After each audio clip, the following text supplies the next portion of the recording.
Hello everybody, welcome to विश्वास classes. Fifth day हमारा one question a day series का। अब तक पिछले 4 दिन में हम लोग 16 क्वेश्चंस कर चुके हैं। फिफ्थ डे में भी हमने ईएसआई इंग्लिश और मैनेजमेंट के फिफ्थ वीडियोस करके टोटल अब तक 19 वीडियोस कंप्लीट कर लिए। हमारा 20th वीडियो है ये, फाइनेंस, क्वेश्चन नंबर 5। क्वेश्चन है, आरबीआई का फाइनेंशियल इंक्लूजन इंडेक्स आया था जो सितंबर में रिलीज हुआ था, बट वैल्यू उसकी मार्च की आई थी, that was 67। Critically examine the progress achieved under major initiatives such as Pradhan Mantri Jan Dhan Yojana, digital payments, and other schemes, while highlighting the persistent challenges in achieving comprehensive financial inclusion across all sections of the society. अब ये देखिए, यहाँ पे दो चीजों को relate कर दिया है। एक तो हमारी जो जनधन योजना जैसी स्कीम्स है उन्हें, और आरबीआई के फाइनेंशियल इंक्लूजन इंडेक्स को, दोनों चीजों को रिलेट करा। स्कीम की खाली बात करते हैं, हमारा इकोनॉमिक एंड सोशल इश्यूज का पार्ट आ जाता है। आरबीआई की बात करते हैं, आरबीआई ईएसआई और फाइनेंस दोनों के अंदर आ जाता है। आरबीआई के फाइनेंशियल इंक्लूजन इंडेक्स की बात करते हैं तो जो हमारा टॉपिक है फाइनेंशियल इंक्लूजन फाइनेंस का, उसके अंदर का पार्ट आ जाता है। तो अब एक एक करके इसके स्टेप्स को समझते हैं, फिर उसके बाद इसके आंसर को करते हैं। स्टेप्स की बात करें तो क्योंकि हम लोग फाइनेंशियल इंक्लूजन पे काम कर रहे हैं इसमें, तो सबसे पहले हम लोग फाइनेंशियल इंक्लूजन इंडेक्स के बारे में बताएंगे, है ना। और उसके 3 डायमेंशंस, एक्सेस, यूसेज, क्वालिटी, इन तीनों के बारे में बात करेंगे। फिर हम लोग इसका बताएंगे क्योंकि इसमें ऑलरेडी हमें बताया है कि मार्च 25 का फाइनेंशियल इंक्लूजन 67 हो गया, तो ऑलरेडी हम 67 वाले राइज को लेके चलेंगे और बात करेंगे कि कैसे हम लोग मार्च 25 तक 67 पर पहुंचे हैं। फिर हम लोग की इनिशिएटिव्स बताएंगे, जैसे जनधन योजना का तो ऑलरेडी पूछा ही हुआ है इसके अंदर। एक्सप्लोसिव यूपीआई ग्रोथ हुई है, आधार लिंकेज हुआ है, और बाकी जो कॉम्प्लीमेंट्री स्कीम्स हैं जिसकी हेल्प से हमारा फाइनेंशियल इंक्लूजन इंडेक्स बढ़ा है। फिर हम लोग इसके सब इंडेक्सेस के इंप्रूवमेंट के बारे में बताएंगे, जिसमें हम लोग यूसेज, क्वालिटी, इन चीजों की बात कर रहे हैं। We will discuss the notable gains in the usage and quality parameters, including better financial literacy and consumer protection. अब इसमें बोला है कि इसके बाद भी चैलेंजेस हैं, चैलेंजेस भी हमें डिस्कस करने हैं। तो यहाँ पे हम चैलेंजेस की बात करेंगे। We will cover issues like rural urban divide, low digital and financial literacy, limited access usage of accounts. ठीक है। फिर हम लोग बताएंगे इसमें डिस्पैरिटीज क्या है, रीजनल और सेक्टोरल डिस्पैरिटीज हैं, जैसे जेंडर गैप है, इनफॉर्मल सेक्टर के वर्कर्स का एक्सक्लूजन है, बैकवर्डनेस है कुछ स्टेट्स में। उन चीजों को हम बताएंगे कि क्या चैलेंजेस आ रहे हैं, क्यों रीजनल और सेक्टोरल डिस्पैरिटीज है। फिर हम लोग इसका वे फॉरवर्ड और कंक्लूजन देंगे। जब हम डिस्पैरिटीज और चैलेंजेस की ऑलरेडी बात कर रहे हैं, तो वे फॉरवर्ड के अंदर तो हम लोग यही बोलेंगे कि हमें ग्रेटर फोकस रखना है क्वालिटी ऑफ यूसेज पर, स्कीम के कन्वर्जेंस पर, लास्ट माइल डिलीवरी पर, टारगेटेड लिटरेसी प्रोग्राम्स पर। कंक्लूड कैसे करेंगे कि काफी अच्छी प्रोग्रेस तो हुई है, बट अभी भी एक ऑनगोइंग प्रायोरिटी की तरह हमें इसे रखना होगा, तभी हम लोग कॉम्प्रिहेंसिव फाइनेंशियल इंक्लूजन कर पाएंगे। क्लियर है। सबसे पहले हमने एफआई इंडेक्स और उसकी तीनों डायमेंशंस के बारे में बताया, और बताया कैसे हमारा राइज हुआ 67 तक। फिर हम लोगों ने की इनिशिएटिव्स की बात करी, जैसे जो हमारे अचीवमेंट्स आए हैं जनधन योजना के। अब जैसे जनधन योजना के अचीवमेंट्स है, अब ध्यान दीजिए, जब मैं आपको गवर्नमेंट स्कीम्स के वीडियोस कराता हूँ उसके अंदर मैं लेटेस्ट अपडेट्स की बात करता हूँ, जिसमें बताता हूँ कि क्या अपडेट आई है इसकी। उसमें आपको इनकी अपडेट्स के बारे में पता चलता है, अचीवमेंट्स के बारे में पता चलता है। यूपीआई की ग्रोथ हुई है, आधार लिंकेज हुई है, तो ये सारी चीजें हम लोग अपने करंट अफेयर्स के थ्रू करते रहते हैं, गवर्नमेंट स्कीम्स के थ्रू करते रहते हैं, और अब हम डिस्क्रिप्टिव आंसर्स में उसे डायरेक्टली इंप्लीमेंट कर रहे हैं। फिर हम लोग इसकी सब इंडिसेस की बात कर रहे हैं कि कैसे इसके यूसेज में हमने गेन देखा, क्वालिटी पैरामीटर्स इंक्लूड हुए, और हमें इसके साथ इंक्लूड करना होगा फाइनेंशियल लिटरेसी को और कंज्यूमर प्रोटेक्शन को। क्यों? क्योंकि वहां से हम चैलेंजेस पर जाएंगे। चैलेंजेस क्या है? रूरल अर्बन डिवाइड है, लो डिजिटल फाइनेंशियल लिटरेसी है, limited active usage of accounts है, जिसकी वजह से फाइनेंशियल इंक्लूजन पूरी तरह से नहीं बढ़ पा रहा। फिर हम बताएंगे कि कैसे रीजनल और सेक्टोरल डिस्पैरिटीज है, जिसमें विद इन द रीजन आपको जेंडर गैप्स मिलेंगे, इनफॉर्मल सेक्टर के वर्कर्स का एक्सक्लूजन मिलेगा, कुछ स्टेट में बैकवर्डनेस मिलेगी, जिसकी वजह से एफआई इंडेक्स हमारा उतना राइज नहीं हो पा रहा जितना हम एक्सपेक्टेड है। फिर हम लोग इसका वे फॉरवर्ड और कंक्लूजन देंगे। वे फॉरवर्ड में हम लोग बताएंगे कि क्वालिटी ऑफ यूसेज पे फोकस करना है, स्कीम्स कन्वर्जेंस पे, लास्ट माइल डिलीवरी पर हमें फोकस करना है, और कंक्लूड करेंगे कि प्रोग्रेस हमने करी है, बट उसका ये मतलब नहीं कि इतनी प्रोग्रेस पे हम लोग रुक जाएंगे। हमें इसमें एक ऑनगोइंग प्रायोरिटी की तरह हमें इसका ध्यान रखना पड़ेगा, तभी हम लोग कॉम्प्रिहेंसिव तौर पर फाइनेंशियल इंक्लूजन कर पाएंगे। अब इसका आंसर देखते हैं। RBI financial inclusion index increase to 67 in March 2025। अच्छा, अगर नया फाइनेंशियल इंक्लूजन इंडेक्स आ जाता है तो हम उसको यहाँ पर डाल देंगे, आंसर एज इट इज रहेगा, वो नए टाइम के लिए आएगा। फाइनेंशियल इंक्लूजन इंडेक्स अपने आप में कॉम्प्रिहेंसिव मेजर है जो बताता है extent of financial inclusion in the country तीन ब्रॉड डायमेंशंस पर। तीन ब्रॉड डायमेंशंस क्या क्या है? एक्सेस है, यूसेज है, क्वालिटी है। एक्सेस हमें बताता है measures the availability of financial services. Usage हमें बताता है एक्चुअल यूटिलाइजेशन ऑफ सर्विसेज। और क्वालिटी फोकस करता है usefulness and consumer protection aspects पर। जो राइज हुआ है एफआई इंडेक्स का 67 तक from the lower level in the previous year, ये रिफ्लेक्ट करता है meaningful progress in India's financial inclusion journey. However, इसमें यह भी बताया गया है that while significant gains have been made, comprehensive inclusion across all section of the society still remains a challenging task. ठीक है, तो कुछ इस तरह से हम लोगों ने अपना इंट्रोडक्शन इसका रेडी करा। फिर हम लोग इसमें बाकी प्रोग्रेस की बात करेंगे। जैसे जनधन योजना के अंदर एक फ्लैगशिप स्कीम थी, है ना, इसे national mission on financial inclusion भी बोलते हैं। तो उसमें 55 करोड़ से ज्यादा बैंक अकाउंट्स ओपन हो गए। काफी ज्यादा इसमें से वुमेन और रूरल एरियाज के लोगों के हैं। मैंने जब ये आंसर लिखा था उस समय मैं एग्जैक्टली शायद इसको सेग्रीगेट नहीं कर पाया। अगर हमारे पास डेटा है कि जनधन योजना में वुमेन्स के कितने अकाउंट्स हैं, रूरल एरियाज के कितने अकाउंट्स हैं, तो हम लोग वो डेटा यहाँ पर डालेंगे। मैंने नहीं डाला, आई अपोलोजाइज, माय बैड। बट आप लोगों को वो डेटा डालना है, मैंने किसी गवर्नमेंट स्कीम के वीडियो में दिया होगा। नहीं दिया होगा तो आने वाले टाइम में आ जाएगा। These accounts have provided basic banking access to millions who were earlier excluded from the formal financial system.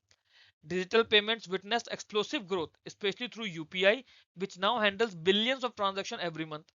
ना यूपीआई का डेटा हमारे पास आता ही रहता है। यहाँ पे हम लिख सकते हैं फॉर एग्जांपल, जो लेटेस्ट मंथ का डेटा आएगा हमारे मेंस के पहले का, हम लोग वो लिख सकते हैं यहाँ पे, है ना। तो यहाँ पे ये चीज अभी ओपन एंडेड है। मेंस से पहले का जो भी महीने का डेटा आएगा, एक बार एग्जाम की डेट्स हमें क्लियर हो जाए, क्योंकि वीडियो की रिकॉर्डिंग मैं ये 28 अप्रैल से पहले कर रहा हूँ, तो मेरे को अभी एज ऑन डेट एग्जाम का आइडिया नहीं है। 28 तारीख को नोटिफिकेशन आएगा, आप वीडियो 28 तारीख के बाद ही देखेंगे शायद, बट जब नोटिफिकेशन आएगा हमें एग्जाम की डेट पता चल जाएगी। Aadhaar linkage with bank accounts and mobile number have simplified KYC processes and reduced leakages. Other complementary scheme जैसे प्रधानमंत्री मुद्रा योजना हुई, स्टैंड अप इंडिया हुई, सुरक्षा बीमा योजना हुई, इन्होंने भी क्रेडिट और इंश्योरेंस फैसिलिटीज को एक्सपेंड करा स्मॉल एंटरप्रेन्योर्स और वल्नरेबल सेक्शंस तक। ये सारे इनिशिएटिव्स एक साथ मिलके बैंकिंग सर्विसेज को सिग्निफिकेंटली इन्होंने रीच बढ़ाई है, और जिससे हमारा फाइनेंशियल इंक्लूजन बढ़ा है।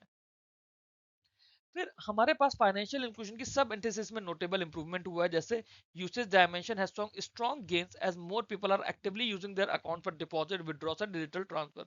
सबसे अच्छा एग्जांपल यूपीआई के थ्रू हो रहा है। Digital payment adoption has increase financial transaction among previously unbanked population, है ना। क्वालिटी पैरामीटर ये भी इंप्रूव हुआ है। क्यों? क्योंकि हम लोगों ने फाइनेंशियल लिटरेसी प्रोग्राम शुरू करे हैं। हम लोगों से एज इन गवर्नमेंट ने, आरबीआई ने स्ट्रॉन्ग कंज्यूमर प्रोटेक्शन फ्रेमवर्क करा है, ग्रीवियंस रिड्रेसल मैकेनिज्म्स लेकर आए हैं, सो दैट क्वालिटी के अंदर यही है ना कि आप अच्छे से यूज करो और आपको कोई प्रॉब्लम हो तो उसकी सुनवाई हो। वो यहाँ पर अब हो रही है।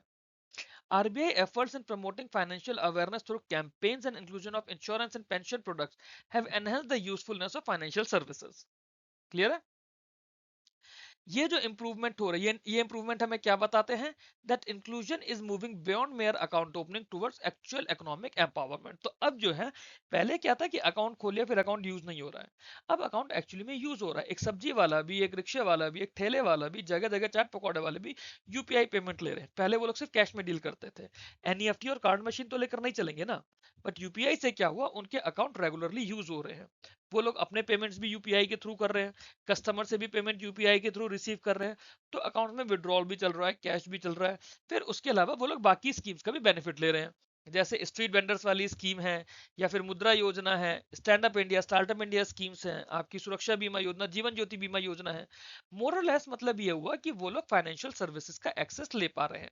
और सिर्फ ऐसा नहीं है कि एक्सेस लेकर छोड़ दिया, वो एक्सेस रेगुलरली यूज हो रहा है। डिस्पाइट दीज अचीवमेंट्स, इसके अलावा भी हमारे पास कुछ ऐसे चैलेंजेस हैं जिनकी वजह से कॉम्प्रिहेंसिव फाइनेंशियल इंक्लूजन हिंडर हो रहा है, अफेक्ट हो रहा है। क्या? जैसे प्रधानमंत्री जनधन योजना के जो अकाउंट है, मतलब बहुत बड़ा नंबर ऐसा है जो ड्यू टू लो या फिर नो ट्रांजेक्शन्स की वजह से अभी भी डोरमेंट है। Many people still lack basic digital and financial literacy, जिसकी वजह से कॉम्प्लेक्स डिजिटल सर्विसेज वो लोग यूज नहीं कर पाते। रूरल अर्बन डिवाइड, ये एक हमेशा से प्रोमिनेंट एरियाज रहा है कि जहाँ पे जो अर्बन एरियाज हैं उनके पास बेटर एक्सेस और यूसेज है एज कम्पेयर टू विलेजेस जहाँ पे इंफ्रा गैप एग्जिस्ट करता है, जैसे कि डिजिटल डिवाइड का गैप है।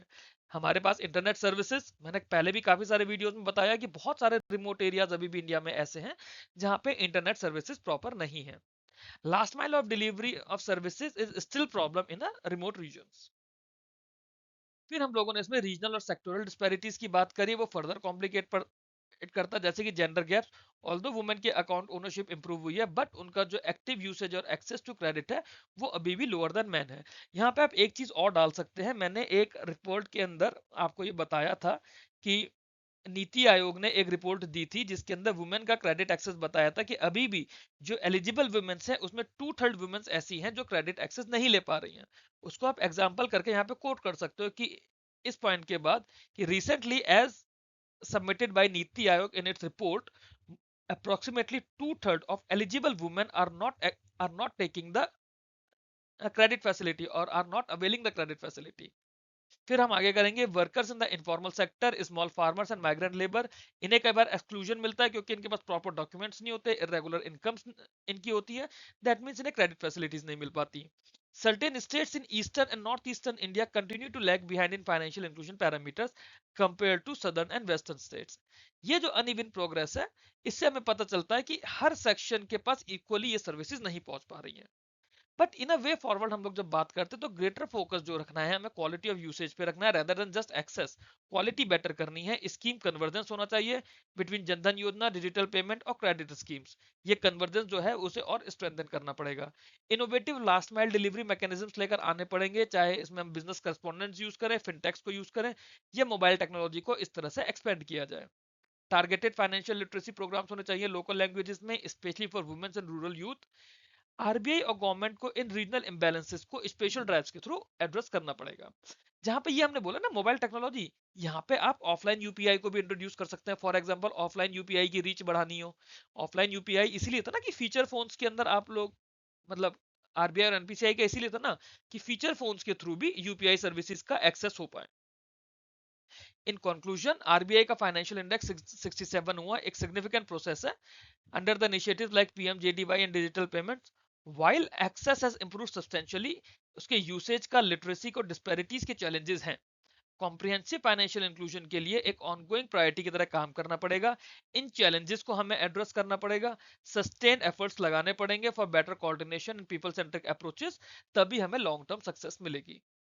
क्लियर है? आई थिंक आंसर आप लोगों को अच्छा लगा होगा। आंसर काफी अच्छा लिखने की कोशिश करी है। कुछ चीजें अभी पढ़ाते पढ़ाते मुझे समझ आई, जैसे मैंने आप लोगों को ऑफलाइन यूपीआई का एग्जांपल दिया लिखने के लिए।